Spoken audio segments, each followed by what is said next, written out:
আসসালামু আলাইকুম গাইস। কবির ভাই আমার কোসি বারবার কোসি কবির ভাই নামটা আপনাদের এতদিন মুখস্থ হয়ে যাওয়া উচিত। কবিরভাই.com পেজে সবসময় একটা লাইক কমেন্ট শেয়ার করে রাখবেন। আপনাদের সামনে ছোট জাতের বাঙ্গি দেখছেন, এটা কি ছোট জাতের বাঙ্গি বলে এটাকে। এটা আমরা ছোটবেলায় অনেক মজা করে খাইতাম। এগুলা আপনার পথে ঘাটেই মানে রাস্তার দুই পাশে ছোট ছোট এই লতা গাছে জন্মায়। দেখতে পাচ্ছেন ছোট ছোট গাছ, এ কিন্তু খাওয়া যায়। আপনাদেরকে এখন কি খেয়ে দেখাতে হবে কিনা জানি না, কিন্তু আসলে খুব সুস্বাদু একটা ফল। ছোটখাটো বাঙ্গি জাতে ছোটবেলায় অনেক মজা করছি এই বাঙ্গি নিয়ে, কিন্তু বড় যখন বাঙ্গি পাইয়ে গেছি তখন ছোটগুলারে ভুলে গেছি। এই হচ্ছে আমাদের নিয়ম। দেখতেছেন বাঙ্গির কালারগুলো, এই সেরকম মজা। যদি মনে করো এটা খাইয়ে দেখাও তা কোনো সমস্যা নেই। একটা কামড় আমি দিচ্ছি বিসমিল্লাহ বললে, ঠিক আছে?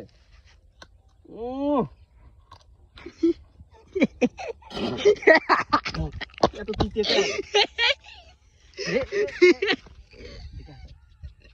এত তিতে কালে তো ছোটবেলা তো তিতে ছিল না।